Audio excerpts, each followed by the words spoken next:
നമസ്കാരം, ഞാൻ ഡോക്ടർ ഗോപിനാഥപിള്ളി. 100% മരണകാരണമാകുന്ന ഒരു രോഗമുണ്ട്. അതുപോലെ തന്നെ 100% ഫലപ്രാപ്തിയുള്ള വാക്സിനുള്ള ഒരു രോഗമാണത്. മറ്റൊരു കാര്യം കൂടിയുണ്ട്, നമുക്ക് 100% അതിനെ പ്രതിരോധിക്കാൻ പറ്റുന്ന ഒരു രോഗമാണ്. മറ്റൊന്നുമല്ല ആ രോഗം, അത് റേബീസ് അല്ലെങ്കിൽ പേവിഷബാധ എന്നൊരു രോഗമാണ്. ഇന്ന് നമ്മുടെ പത്രങ്ങൾ എടുക്കുകയാണെങ്കിൽ അതിനകത്ത് മിക്ക ദിവസങ്ങളിലും ഈ റേബീസ് മൂലം ആൾക്കാർ മരിക്കുന്നു, അല്ലെ പട്ടി ഇത്ര ആൾക്കാരെ കടിക്കുന്നു എന്ന് ഉള്ള വാർത്തകൾ കൊണ്ട് നിറഞ്ഞതാണ്. അപ്പോൾ എന്തുകൊണ്ടാണ് പേവിഷബാധയ്ക്കുള്ള വാക്സിൻ എടുത്താലും ആൾക്കാർ മരിക്കുന്നത്, ഇതിന് എന്താണ് പരിഹാരം തുടങ്ങിയ കാര്യങ്ങളെപ്പറ്റിയാണ് നമ്മൾ ഇന്നിവിടെ ചർച്ച ചെയ്യുന്നത്.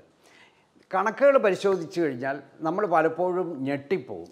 അതായത് ഈ കഴിഞ്ഞ ദിവസമാണ്, അതായത് ഇന്നലത്തെ പത്രത്തിലാണ് പാമ്പാടിയിൽ മധ്യവയസ്കനായ ഒരാളെ 35 വയസ്സുള്ള ഒരാളുടെ കീഴ്ചുണ്ട് പട്ടി ചാടി കടിച്ച് പറിച്ചത്. അദ്ദേഹത്തിന് ഇന്ന് മെഡിക്കൽ കോളേജിൽ ഓപ്പറേഷൻ ചെയ്യാൻ പോവുകയാണ്. പ്ലാസ്റ്റിക് സർജറി ചെയ്യണം. ചുണ്ടിൻ്റെ പകുതി ഭാഗവും പട്ടി കടിച്ച് മാറ്റിയെടുത്തു കഴിഞ്ഞു. അതിൻ്റെ തലേ ദിവസത്തെ പത്രത്തിലുണ്ട്, കണ്ണൂർ 6 വയസ്സുള്ള ഒരു കുട്ടി പേവിഷബാധയ്ക്കുള്ള വാക്സിൻ എടുത്തതാണ്, എന്നിട്ടും മരിച്ചുപോയി എന്നുള്ളതാണ്. അതിൻ്റെ ഏതാനും ദിവസങ്ങൾക്ക് മുമ്പാണ്, നിങ്ങൾ ശ്രദ്ധിച്ചു കാണും, ഒരു പട്ടി തന്നെ ഏതാണ്ട് 50 പേരെ ഒരു ദിവസം തന്നെ കടിച്ചു എന്നുള്ളത്. നമുക്ക് ഇന്ത്യയിലാണ് ഏറ്റവും കൂടുതൽ തെരുവ് നായ്ക്കൾ ഉള്ളത് എന്നാണ് കണക്കുകൾ സൂചിപ്പിക്കുന്നത്. അപ്പോൾ കഴിഞ്ഞ 4 വർഷത്തെ കണക്കെടുക്കുകയാണെങ്കിൽ 90 ആൾക്കാരാണ് പേവിഷബാധയേറ്റ് മരിച്ചത്. കഴിഞ്ഞ ഒരു മാസത്തിനുള്ളിൽ 9 പേരാണ് പേവിഷബാധയേറ്റ് മരിച്ചത്. അതിൽ 5 പേര് കുട്ടികളാണ് എന്ന് നമ്മൾ അടിവരയിട്ട് മനസ്സിലാക്കേണ്ടതാണ്. അപ്പോൾ എന്തുകൊണ്ടാണ് കേരളത്തിൽ ഇത്രയധികം നായ്ക്കളുടെ കടി ഉണ്ടാകുന്നത് എന്ന് നമുക്ക് ആദ്യം തന്നെ ഒന്ന് നോക്കാം. കേരളത്തിലെ ആലപ്പുഴ ജില്ല ഒഴിച്ച് ബാക്കിയുള്ള എല്ലാ ജില്ലകളും വന അതിർത്തി പങ്കിടുന്നതാണ്. അതായത് വനത്തിലുള്ള കീരി, അതുപോലെ തന്നെ കുറുക്കൻ തുടങ്ങിയ മൃഗങ്ങളിൽ നിന്നാണ് നമ്മുടെ പട്ടികൾക്ക് അല്ലെ നായ്ക്കൾക്ക് ഈ പേവിഷബാധയുടെ അണുക്കൾ കയറുന്നത്. രണ്ടാമതായിട്ട് ഈ തെരുവ് നായ്ക്കളുടെ എണ്ണം കേരളത്തിൽ വളരെയധികം വർദ്ധിച്ചു വരികയാണ്. അതിന് പല കാരണങ്ങളുണ്ട്.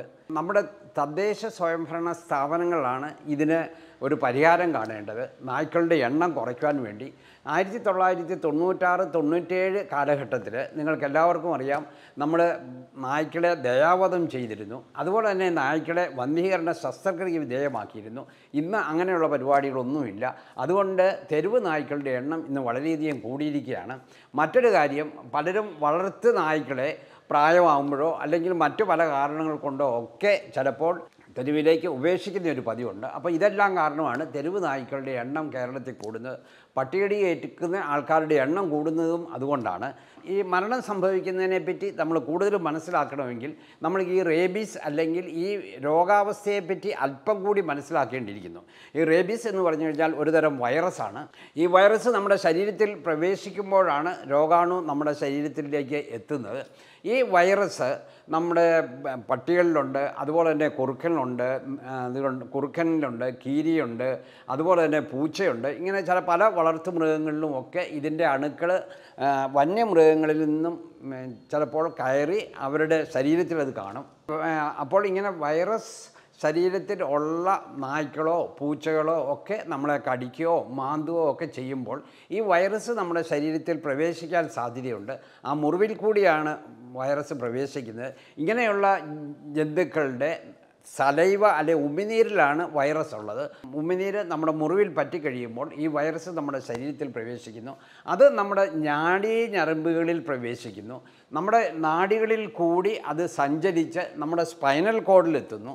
സ്പൈനൽ കോഡ് വഴി അത് നമ്മുടെ തലച്ചോറിലെത്തുന്നു. തലച്ചോറിലെത്തിക്കഴിഞ്ഞാൽ ഈ വൈറസ് മൾട്ടിപ്ലൈ ചെയ്യുന്നു. വൈറസിൻ്റെ എണ്ണം വളരെയധികം കൂടുന്നു. അപ്പോൾ അത് രോഗമുണ്ടാക്കുന്നു. അങ്ങനെയാണ് റേബീസ് നമുക്കുണ്ടാകുന്നത്. ഈ റേബീസിൻ്റെ ലക്ഷണങ്ങളെന്ന് പറഞ്ഞു കഴിഞ്ഞാൽ പലപ്പോഴും അതിൻ്റെ ഹിസ്റ്ററി എടുക്കുമ്പോൾ പട്ടി കടിച്ചതിൻ്റെ ഒരു ഹിസ്റ്ററി ഉണ്ട്. അതുകൂടാതെ അവർക്ക് പനി ചിലപ്പോൾ ഉണ്ടാകാം, ശക്തമായ തലവേദന ഉണ്ടാകാം. ഏറ്റവും പ്രധാനപ്പെട്ട ഒന്ന്, അവർക്ക് വെള്ളം കുടിക്കാൻ ബുദ്ധിമുട്ട് വരുന്നു എന്നുള്ളതാണ്. അങ്ങനെയൊരു ലക്ഷണം കണ്ടു കഴിഞ്ഞാൽ അത് പേവിഷബാധയാണ് എന്നാണ് ഡോക്ടർമാരും അല്ലാത്തവരും മനസ്സിലാക്കേണ്ടത്. റേബീസ് വന്നു കഴിഞ്ഞാൽ അതിന് പിന്നെ ചികിത്സയില്ല. അത് 100% മരണകാരണമാകുന്ന ഒരു രോഗമാണ്. അപ്പോൾ നമുക്ക് ഈ റേബീസിനെ എങ്ങനെ പ്രതിരോധിക്കാം എന്ന് നമ്മളെല്ലാവരും അറിഞ്ഞിരിക്കണം. അതിന് ഏറ്റവും പ്രധാനപ്പെട്ട് നമ്മുടെ നായ്ക്കളുടെ കടി ഏൽക്കാതിരിക്കുക എന്നുള്ളതാണ്. അതിന് നമ്മളുടെ തെരുവ് നായ്ക്കളുടെ എണ്ണം കുറയ്ക്കണം. അത് നമ്മുടെ തദ്ദേശ സ്വയംഭരണ സ്ഥാപനങ്ങളുടെ ചുമതലയാണ്. അവരാണ് ഈ നായ്ക്കളുടെ എണ്ണം കൂടാതിരിക്കാൻ വേണ്ട കാര്യങ്ങൾ ചെയ്യേണ്ടത്. പിന്നെ മറ്റൊന്ന്, നമ്മുടെ വീട്ടിൽ നായ്ക്കളെ വളർത്തുമ്പോഴും നമ്മൾ ചില കാര്യങ്ങൾ ശ്രദ്ധിക്കണം. അവയ്ക്ക് വാക്സിനേഷൻ കൊടുക്കണം.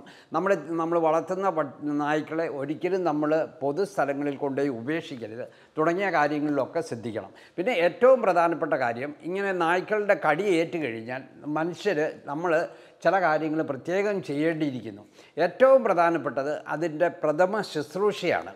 എല്ലാവരും അറിഞ്ഞിരിക്കേണ്ട ഒരു കാര്യമാണ്. അതായത് പട്ടി കടിച്ചാൽ എന്ത് ചെയ്യും? പലർക്കും അതിനെപ്പറ്റി ശരിയായ ബോധമില്ല. അതുകൊണ്ട് തന്നെയാണ് പലർക്കും പട്ടികടി ഏറ്റിക്കഴിഞ്ഞാൽ ചിലപ്പോൾ പേവിഷബാധ ഉണ്ടാകുന്നതിൻ്റെ കാരണവും അവർ ഫസ്റ്റ് എയ്ഡ് അല്ലെ പ്രഥമ ശുശ്രൂഷ ചെയ്യുന്നത് ശരിയല്ല എന്നതുകൊണ്ടാണ്.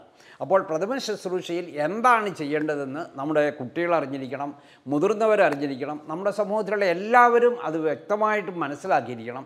കാരണം ഈ പ്രഥമ ശുശ്രൂഷ ചെയ്തു കഴിഞ്ഞാൽ നമുക്ക് 80% റേബീസിനെ പ്രിവെൻറ്റ് ചെയ്യാൻ പറ്റും എന്നാണ് പഠനങ്ങൾ സൂചിപ്പിക്കുന്നത്. അപ്പോൾ പ്രഥമ ശുശ്രൂഷ വേണ്ട രീതിയിൽ സയൻറ്റിഫിക്കായിട്ട് തന്നെ നമ്മൾ ചെയ്യണം. അതിന് ഏറ്റവും പ്രധാനം, നമ്മൾ ആ മുറിവ് ഉണ്ടായിക്കഴിഞ്ഞാൽ നമ്മളത് വെള്ളത്തിൽ വാഷ് ചെയ്യുക എന്നുള്ളതാണ്. ടാപ്പ് വാട്ടർ തന്നെ ഉപയോഗിച്ച് വാഷ് ചെയ്യുകയാണ് ഏറ്റവും നല്ലത്. സോപ്പ് ഉപയോഗിക്കണം. അതിന് കാരം ചേർന്ന സോപ്പ് അല്ലെങ്കിൽ അലക്ക് സോപ്പാണ് ഏറ്റവും നല്ലത്. അപ്പോൾ സോപ്പും ടാപ്പ് വാട്ടറും ഉപയോഗിച്ച് ഏറ്റവും കുറഞ്ഞത് 15 മിനിറ്റ് എങ്കിലും നമ്മൾ ആ മുറിവ് കഴുകണം. അതായത് ആ മുറിവിൽ പറ്റിപ്പിടിച്ചിരിക്കുന്ന വൈറസിനെ ഒഴുക്കിക്കളയാനാണ് നമ്മളത് ചെയ്യേണ്ടത്. അത് വളരെ പ്രധാനപ്പെട്ട ഒന്നാണ്. പിന്നെ ഈ മുറിവുകൾ നിങ്ങൾ അമുക്കുകയോ അല്ലെങ്കിൽ അവിടെ ചരണ്ടി ആയിട്ട് കഴുകുകയോ അല്ലെ പിന്നെ അത് വെച്ച് കെട്ടുകയോ ഇങ്ങനെയുള്ള ഒന്നും ചെയ്യരുത്. വലിയ മുറിവുകളാണെങ്കിൽ പോലും നമ്മളത് കുത്തിക്കെട്ടരുത് എന്നാണ് പറയുന്നത്. അത് ഡ്രസ്സ് ചെയ്യരുത്, അത് ഓപ്പണായിട്ട് തന്നെ ഇടണം. അത് ഡ്രസ്സ് ചെയ്ത് വെച്ച് കഴിഞ്ഞാൽ ചിലപ്പോൾ അവിടെയുള്ള വൈറസ് എണ്ണം കൂടാൻ കൂടുതൽ സാധ്യതയുണ്ട്. പിന്നെ നമുക്കിതിന് ഫലപ്രദമായ വാക്സിൻ ഉണ്ട് എന്ന് ഞാൻ സൂചിപ്പിച്ചു. അപ്പോൾ ഈ വാക്സിൻ വളരെ 100% ഫലപ്രദമായ ഒരു വാക്സിനാണ്. ഈ റേബീസ് വാക്സിനെ പറ്റി ഒരു പ്രത്യേക കാര്യം നമ്മളെല്ലാവരും അറിഞ്ഞിരിക്കണം. നമ്മൾ സാധാരണ വാക്സിൻ, അതായത് പോളിയോയ്ക്ക് അതുപോലെ തന്നെ കോവിഡിന് ഒക്കെ വാക്സിൻ എടുക്കുമ്പോൾ നമ്മളത് പ്രീ എക്സ്പോഷർ വാക്സിനാണ് നൽകുന്നത്. അതായത് രോഗാണു നമ്മുടെ ശരീരത്തിൽ കയറുന്നതിന് മുമ്പ് തന്നെ നമ്മൾ വാക്സിൻ എടുക്കുകയാണ് ചെയ്യുന്നത്. രോഗാണു നമ്മുടെ ശരീരത്തിൽ കയറുമ്പോഴത്തേക്കും അതിൻ്റെ ആൻറ്റിബോഡീസ് നമ്മുടെ ശരീരത്തിലുണ്ട്. അതുകൊണ്ട് നമുക്ക് ഇൻഫെക്ഷൻ വരുന്നില്ല. അതേ സമയത്ത് ഈ റേബീസിന് നൽകുന്ന വാക്സിൻ നമ്മൾ പോസ്റ്റ് എക്സ്പോഷറായിട്ടാണ് നൽകുന്നത്. അതായത് രോഗാണു നമ്മുടെ ശരീരത്തിൽ കയറി കഴിഞ്ഞതിന് ശേഷം മാത്രമാണ് നമ്മൾ വാക്സിൻ കുത്തിവെക്കുന്നത്. അത് വളരെ പ്രധാനപ്പെട്ട ഒന്നാണ്. നമ്മൾ പ്രീ എക്സ്പോഷറായിട്ട് ഈ വാക്സിൻ കൊടുക്കുന്നുണ്ട് ചിലർക്കൊക്കെ. രോഗാണു നമ്മുടെ ശരീരത്തിൽ കയറുന്നതിന് മുമ്പ് തന്നെ, ഉദാഹരണമായിട്ട് മൃഗാശുപത്രികളിൽ ജോലി ചെയ്യുന്ന ഡോക്ടർമാർ, മറ്റ് ജീവനക്കാർ, അല്ലെ മൃഗങ്ങളുമായിട്ട് കൂടുതൽ സമ്പർക്കം പുലർത്തുന്നത്, ഇവർക്കൊക്കെ നമ്മൾ പ്രീ എക്സ്പോഷർ വാക്സിൻ കൊടുക്കുന്നുണ്ട്. പക്ഷേ സാധാരണ നമ്മൾ പട്ടികടി ഏറ്റി കഴിഞ്ഞാൽ നമുക്ക് ആശുപത്രിയിൽ ചെന്ന് ലഭിക്കുന്ന വാക്സിൻ ആ വൈറസ് നമ്മുടെ ശരീരത്തിൽ കയറി കഴിഞ്ഞതിന് ശേഷം മാത്രം നൽകുന്ന പോസ്റ്റ് എക്സ്പോഷർ വാക്സിനാണ്. വൈറസ് നമ്മുടെ മുറിവിൽ നിന്നും നമ്മുടെ തലച്ചോറിലെത്താൻ ചിലപ്പോൾ അത് ഏറ്റവും കുറഞ്ഞത് 2 ദിവസം മുതൽ 6 മാസം വരെ എടുക്കും. അതായത് ഈ രോഗത്തിൻ്റെ ഇൻക്യുബേഷൻ പീരീഡ് 2 ദിവസം മുതൽ 6 മാസം വരെയാണ് എന്നാണ് പഠനങ്ങൾ സൂചിപ്പിക്കുന്നത്. അപ്പോൾ ഈ വൈറസ് നമ്മുടെ തലച്ചോറിൽ ചെല്ലുന്നതിന് മുമ്പ് തന്നെ നമ്മൾ വാക്സിൻ എടുക്കണം. അതായത് വാക്സിൻ എടുത്താൽ ഏറ്റവും കുറഞ്ഞത് 7 ദിവസം കൊണ്ട് അതിൻ്റെ രോഗപ്രതിരോധ ശക്തി അല്ലെ ആൻറ്റിബോഡീസ് നമ്മുടെ ശരീരത്തിൽ ഉണ്ടാകുകയുള്ളൂ. പിന്നെ ഈ വാക്സിന് എടുക്കുന്നത് ഇൻട്രാഡെർമലായിട്ട് നമ്മൾക്ക് എടുക്കാം. അതായത് നമ്മുടെ ത്വക്കിൽ കുത്തിവെക്കാം. അതുപോലെ തന്നെ നമുക്ക് മസിലിന് ഇടയിൽ കുത്തിവെക്കാം, ഇൻട്രാമസ്കുലറായിട്ട് കുത്തിവെക്കാം. അത് തമ്മിൽ കുത്തിവെക്കുന്നതിന് എല്ലാ ഗവൺമെൻറ് ആശുപത്രികളിലും ഇൻട്രാഡെർമലായിട്ടാണ് കൊടുക്കുന്നത്. അതാകുമ്പോൾ 0.1 ml കൊടുത്താൽ മതി. അതേസമയത്ത് നമ്മുടെ മസിലിൽ കുത്തിവെക്കുമ്പോൾ അത് 1 ml ആയിട്ട് നമ്മൾ കുത്തിവെക്കേണ്ടി വരും. അപ്പോൾ വാക്സിൻ്റെ അളവ് കൂടുതൽ വേണം. മറ്റേതാണെങ്കിൽ ഒരേ അളവ് കൊണ്ട് തന്നെ പലർക്കും നമുക്ക് വാക്സിനേഷൻ കൊടുക്കാൻ പറ്റും. പിന്നെ അതിൻ്റെ ഈ വാക്സിൻ എത്ര ദിവസം കൊടുക്കണം അതിനുള്ള ഷെഡ്യൂളൊക്കെ തീരുമാനിക്കുന്ന ഡോക്ടർമാരാണ്. അപ്പോൾ നമുക്ക് ശരീരത്തിൽ എവിടെയാണ് കടിയേറ്റത്, ഏത് മൃഗമാണ് കടിച്ചത്, റേബീസ് ഉള്ള മൃഗമാണോ വന്യമൃഗങ്ങളാണോ കടിച്ചത്, അതുപോലെ തന്നെ നമ്മുടെ ശരീരത്തിൻ്റെ ഏത് ഭാഗത്താണ് മുറിവുകൾ, എത്ര മുറിവുകളുണ്ട്, ആഴത്തിലുള്ള മുറിവാണോ, അത് നക്കിയത് മാത്രമേ ഉള്ളൂ, ഇങ്ങനെയുള്ള എല്ലാം അനലൈസ് ചെയ്തിട്ട് ഡോക്ടർമാർ ഇതിനെ 3 കാറ്റഗറി ആയിട്ട് തിരിക്കുന്നുണ്ട്. ആ കാറ്റഗറി അനുസരിച്ചാണ് നമ്മൾ വാക്സിൻ എടുക്കേണ്ടത്. പിന്നെ ഇതിന് മറ്റൊരു ചികിത്സയുടെ ഉണ്ട്, അതായത് ഇമ്മ്യൂണോഗ്ലോബുലിൻ അല്ലെ റെഡിമെയ്ഡ് ആൻറ്റിബോഡീസും നമുക്കിതിന് ലഭ്യമാണ്. അത് ഒന്നെങ്കിൽ നമ്മുടെ മനുഷ്യനിൽ നിന്ന് തന്നെ ഉണ്ടാക്കുന്നുണ്ട്, മറ്റൊന്ന് കുതിരയിൽ നിന്ന് ഉണ്ടാക്കുന്നതാണ്. രണ്ടിൻ്റെയും പ്രയോജനം ഏറെക്കുറെ ഒരുപോലെ തന്നെയാണ്. അത് കുത്തിവെക്കുന്നതിന് മുമ്പ് നമ്മൾ ടെസ്റ്റ് ചെയ്യിക്കണം. നമ്മുടെ ശരീരത്തിൻ്റെ വെയിറ്റ് അനുസരിച്ചാണ് അതിൻ്റെ ഡോസ്. അപ്പം മുറിവുകൾ കൂടുതലുണ്ട്, അല്ലെ ആഴത്തിലുള്ള മുറിവുകളുണ്ട്, അല്ലെ മുഖത്ത് മുറിവുകളുണ്ട് ഒക്കെ ഉണ്ടെങ്കിൽ ഈ സിറം അല്ലെങ്കിൽ ഈ റെഡിമെയ്ഡ് ഇമ്മ്യൂണോഗ്ലോബുലിൻ നമ്മുടെ മുറിവിൽ കുത്തിവെക്കുന്നു, മുറിവിന് ചുറ്റും കുത്തിവെക്കുന്നു. ആ വൈറസിനെ നശിപ്പിക്കാൻ വേണ്ടിയാണ് ഇങ്ങനെയുള്ള കാര്യങ്ങൾ ചെയ്യുന്നത്. അപ്പോൾ അത് കുത്തിവെക്കുന്നത് നമ്മൾ 7 ദിവസത്തിനകം തന്നെ കുത്തിവെക്കണം, എങ്കിലേ അതിനകത്ത് പ്രയോജനമുള്ളൂ. അപ്പോൾ ഇങ്ങനെ കുറച്ച് കാര്യങ്ങൾ ഈ റേബീസിനെ പറ്റിയും അതിൻ്റെ വാക്സിനെ പറ്റിയും ഒക്കെ നമ്മൾ മനസ്സിലാക്കി കഴിഞ്ഞു. ഇനിയും നമ്മൾ 2 കാര്യങ്ങളാണ് പ്രത്യേകം, 2 സംശയങ്ങൾക്കുള്ള മറുപടിയാണ് ചർച്ച ചെയ്യുന്നത്. ഏറ്റവും പ്രധാനം ഈ മരണം എന്തുകൊണ്ടുണ്ടാകുന്നു എന്നുള്ളതാണ്. ഈ മരണം കൂടുതലായിട്ട് ഉണ്ടാകുന്നതിൻ്റെ പ്രധാനപ്പെട്ട കാരണം, ഒന്ന് ചിലപ്പോൾ അവർ വാക്സിൻ എടുക്കുന്നില്ല, രണ്ടാമതായിട്ട് അവർ ചിലപ്പോൾ പ്രഥമ ശുശ്രൂഷ ശരിക്ക് ചെയ്ത് കാണത്തില്ല, മൂന്നാമതായിട്ട് ചിലപ്പോൾ അവർ വാക്സിൻ താമസിച്ച് മാത്രമായിരിക്കും എടുക്കുന്നത്. ചിലപ്പോൾ മുറിവുകളുണ്ടെങ്കിൽ അത് ചിലപ്പോൾ ആദ്യം തന്നെ തുന്നി കെട്ടിയിട്ടുണ്ടെങ്കിൽ അത് പ്രശ്നമാണ്. ഏറ്റവും വലിയ മുറിവുകളാണെങ്കിൽ പോലും ആദ്യ ദിവസം അത് തുന്നി കെട്ടരുത്. അത് സെക്കൻഡറി സൂച്ചർ അല്ലെങ്കിൽ ഒരു ദിവസം കഴിഞ്ഞ് മാത്രമേ നമ്മൾ തുന്നി കെട്ടാവുള്ളൂ. അങ്ങനെ തുന്നി കെട്ടുമ്പോഴും അത് വല്ലാതെ വലിച്ചു മുറുക്കി നമ്മൾ തുന്നി കെട്ടരുത് എന്നാണ് പറയുന്നത്. ചിലപ്പോൾ മുഖത്ത് വലിയൊരു മുറിവുണ്ടായിക്കഴിഞ്ഞാൽ അത് നമുക്ക് തുന്നി കെട്ടാതിരിക്കാൻ പറ്റത്തില്ല, അല്ലെങ്കിൽ അത് കരിഞ്ഞു കഴിയുമ്പോൾ മുഖം വളരെ വികൃതമായിട്ടിരിക്കും. അപ്പോൾ അങ്ങനെയുള്ള സാഹചര്യത്തിൽ അത് കുത്തിക്കെട്ടണം. അപ്പോൾ പക്ഷേ കുത്തിക്കെട്ടുന്നത് സെക്കൻഡറി സൂച്ചർ അല്ലെങ്കിൽ ഒരു ദിവസം കഴിഞ്ഞ് മാത്രമേ പലപ്പോഴും ഡോക്ടർമാർ അത് കുത്തിക്കെട്ടുകയുള്ളൂ. അപ്പോൾ അങ്ങനെയുള്ളിടത്ത് സിറം കുത്തിവെച്ചതിന് ശേഷം മാത്രമാണ് ചെയ്യുന്നത്. വാക്സിൻ്റെ പൊട്ടൻസിയും ഒരു പ്രശ്നമാണ്.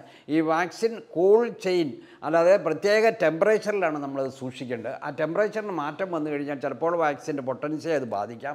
അപ്പോൾ ഇങ്ങനെ പിന്നെ പലരും ഈ ഇമ്മ്യൂണോഗ്ലോബുലിൻ എടുക്കാൻ വളരെയധികം താമസിക്കുന്നുണ്ട്. ഇമ്മ്യൂണോഗ്ലോബുലിൻ ചിലപ്പോൾ പലരും എടുക്കാറില്ല. അത് ഏതെങ്കിലും മുറിവിൽ അത് കുത്തിവെക്കാതെ മറന്നുപോയിട്ടുണ്ടെങ്കിലും ചിലപ്പോൾ റേബീസ് ഉണ്ടാകുവാനുള്ള സാധ്യതയുണ്ട്.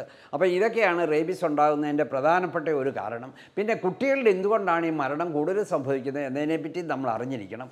കുട്ടികൾ നിങ്ങൾക്ക് എല്ലാവർക്കും അറിയാം, പൊക്കം കുറവുള്ളവരാണ്. അപ്പോൾ ഈ പട്ടി കടിക്കുമ്പോൾ പെട്ടെന്ന് അവരുടെ മുഖത്ത് കടിക്കുവാൻ അവർക്ക് സാധിക്കും, കാരണം പൊക്കം ഇല്ലാത്തതുകൊണ്ട്. കുട്ടികൾ നമ്മൾ മുതിർന്നവർ റെസിസ്റ്റ് ചെയ്യുന്ന പോലെ ചിലപ്പോൾ പട്ടിയുടെ മുമ്പിൽ റെസിസ്റ്റ് ചെയ്യാറില്ല. പെട്ടെന്ന് കുട്ടികൾ താഴെ വീണെന്നിരിക്കും. അപ്പോൾ അതിനെ കൂടുതൽ പിന്നെ അതിൻ്റെ ശരീരത്തിൽ പട്ടി കടിച്ചെന്നിരിക്കും. അപ്പോൾ അവരുടെ ഞരമ്പിലേക്ക് പെട്ടെന്ന് കൂടുതൽ ആഴത്തിലുള്ള മുറിവുകളുണ്ടെങ്കിൽ വൈറസ് പ്രവേശിക്കാൻ സാധ്യതയുണ്ട്.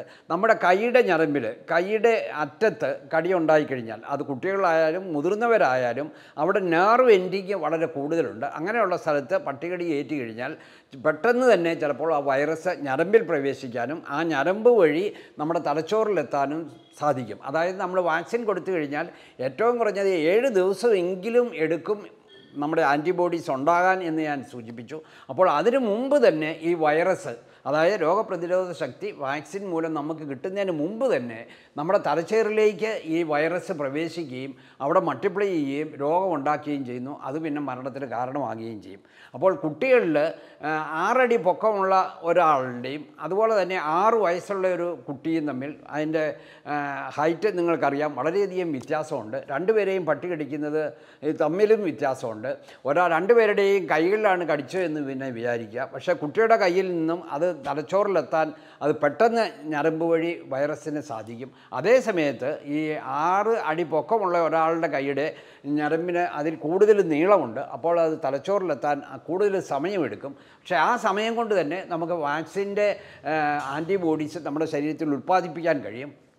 അതുകൊണ്ടാണ് കുട്ടികളിലുണ്ടാകുന്ന മുറിവ് പലപ്പോഴും അപകടകാരിയാകുന്നത്, അവർക്ക് രോഗമുണ്ടാകുന്നത്. പിന്നെ മുഖത്ത് നിങ്ങൾ പറഞ്ഞു, മുഖത്തും കൂടുതൽ നാഡീ ഞരമ്പുകളുണ്ട്.